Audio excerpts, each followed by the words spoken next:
मेवात क्षेत्र में खेती के क्षेत्र में एक नई शुरुआत देखने को मिल रही है। जिला बागवानी अधिकारी डॉक्टर अब्दुल रजाक चौहान ने बताया कि मेवात में पहली बार बड़े पैमाने पर आलू की खेती सफलतापूर्वक की जा रही है, जिससे किसानों की आमदनी बढ़ने की उम्मीद जगी है। उन्होंने घटवासन, सिरसवास, तिगांव और बुचाका गाँव में करीब 15 से 20 एकड़ भूमि में की गई आलू की खेती का निरीक्षण किया, जहां फसल की पैदावार काफी बेहतर पाई गई।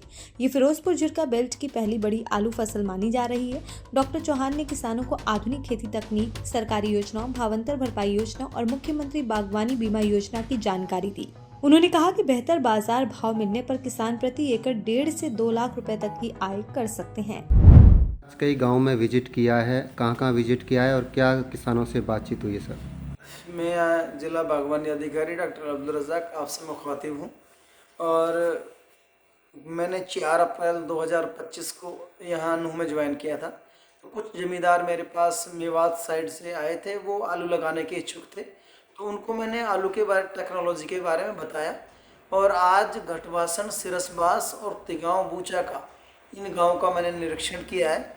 इसमें लगभग 15-20 एकड़ में किसानों ने आलू लगाया है। उनकी पैदावार बहुत अच्छी है और हमारे मेवात में ये पहली क्रॉप है आलू लगाने की इस साइड में। इससे पहले यहाँ कभी आलू नहीं होते थे और लोगों का मन खिला हुआ है। लोगों को भाव को देख करके और उनकी क्रॉप को देख करके मैं भी बहुत खुश हूँ।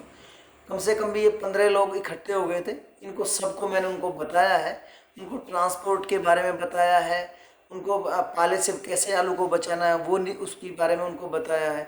बागवानी विभाग इन पे कितना पैसा दे रहा है प्रति एकड़ वो उनको मैंने बताया है।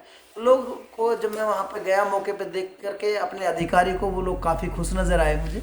और ऐसा मैं उम्मीद करता हूँ आने वाले टाइम में जो मैं इलाका चेक करके आया हूँ, जो एक आलू, ये तो आलू जो बोया गया है ये खाने वाला है, एक दूसरा आलू आता है वो उसके चिप्स बनते हैं। तो आने वाले टाइम में मैं इस इलाके में इसको और आगे बढ़ाऊंगा और चिप्स वाले आलू इसमें पैदा करवाऊंगा ताकि किसान 2-2.5 लाख रुपए पर एकड़ आसानी से प्राप्त कर सके। तो मैं फ़िलहाल जो किसान की लागत है वो लगभग 30,000 के आसपास है। और इसमें जो मेरी किसानों से बात चल रही है, क्योंकि ये अभी तैयार हो रहा है, तो इनका जो तैयार हो रहा है तो उस वक्त जब ये तैयार होके आएगा तो ये आलू का रेट एकदम बढ़ेगा। तो इनमें आसानी से 1.5 से 2 लाख रुपए पर एकड़ किसान आराम से कमा पाएगा। और इसके साथ साथ मेरा जो डिपार्टमेंट है, क्योंकि मैंने आलू को हमारे बागवानी विभाग ने हमारी फसलों को जितनी सब्जियां सबको भावांतर भरपाई योजना में लागू किया हुआ है, इनका बीमा भी किया हुआ है।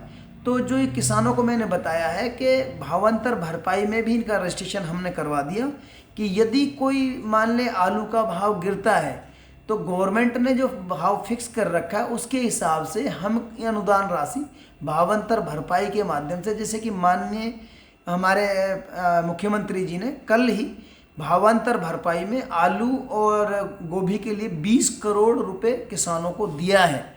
तो मैंने उस बारे में इन लोगों को जागरूक किया है कि भावांतर भरपाई पे भी अपना रजिस्ट्रेशन करवाओ। दूसरा, जो कुछ आपदाएं आती हैं किसानों की, उन आपदाओं के लिए भी हमने उनको बताया है कि किसान को जो फसल है कोई भी सब्जी वाली, उसका 750 रुपये प्रीमियम में 1 एकड़ का बीमा होता है। वो मुख्यमंत्री बागवानी बीमा योजना बोलते हैं। यदि उसको कोई प्राकृतिक आपदा आती है इस तरह की, तो हम अगर 100% किसी की क्रॉप खराब हो जाती है तो 30,000 रुपये प्रति एकड़ जो उसके हमने कागज़ कलेक्ट किए हैं, जो रजिस्ट्रेशन करवाया, उसमें हमको उनको अनुदान राशि सीधे दे रहे हैं। तो आलू के लिए जैसे कि मैंने बताया है कि हमने आलू और टमाटर इनको 15,000 रुपये प्रति एकड़ का हिसाब से अनुदान दे रही है गवर्नमेंट। यदि उसने, जैसे टमाटर की बात करूँ, यदि उसको पाले से बचाने के लिए उसने पॉलीथीन, जिसको हम टनल बोलते हैं, यदि उसको यूज़ किया है तो हम 10 से 14.5 रुपये प्रति स्क्वायर मीटर के हिसाब से अनुदान उसको दे रहे हैं। एक किसान 5 किले तक सब्जी पे अनुदान ले सकता है। जो टनल है उस पे एक किसान 10,000 स्क्वायर मीटर तक अनुदान राशि ले सकता है।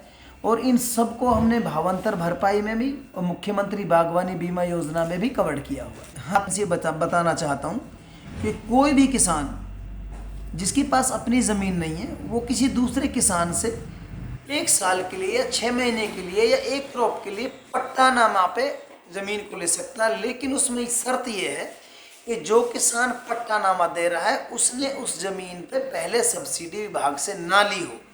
दूसरा पट्टानामा है वो सिंपल है, आपने जो मालिक है उसका नाम भरना है, दूसरा उसमें जो लेने वाला उसका नाम भरना है।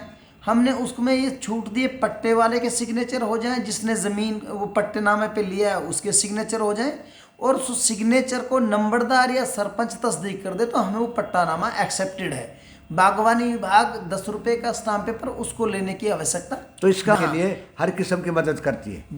हमारा जो माननीय मुख्यमंत्री जी हैं और माननीय कृषि मंत्री जी हैं और हमारे विभाग के जितने अधिकारी हैं, सबका एक ही उद्देश्य, किसानों की आमदनी को कैसे बढ़ाया जाए। उन सब की आमदनी को बढ़ाने के लिए बागवानी विभाग ने ये तरह तरह की छूट दे रखी है। माननीय कृषि मंत्री, माननीय मुख्यमंत्री जी ने कि ये आदेश है कि भाई किसान के पास ज़मीन नहीं तो वो पट्टानामा लेकर के भी वो सब्सिडी प्राप्त कर सकता है। यहाँ पे जहाँ तक मैं आपको बताऊं कि फिरोजपुर झिरका में जिस बेल्ट में ये आलू लगा है, यहाँ आज से पहले कोई आलू के बारे में, उगाने के बारे में सोचता भी नहीं था। मैं जब 4 सितंबर को मैंने यहाँ ज्वाइन किया था तो कुछ लोग मेरे यहाँ से मिले थे, मिला करके मैंने एक कैंप लगाया था FPO का नूह में। कुछ किसान उसमें भाग लिया था, तो उनको जब इस बारे में पता चला तो मैंने उनको कहा आलू की खेती लगाई करिए और इसमें अच्छा मुनाफा है, मैं आपको मदद करूंगा। तो आज वो मैं देख के हूँ 20 एकड़ में बहुत अच्छी फसल आलू की खड़ी है और किसानों के चेहरे खिले हुए हैं।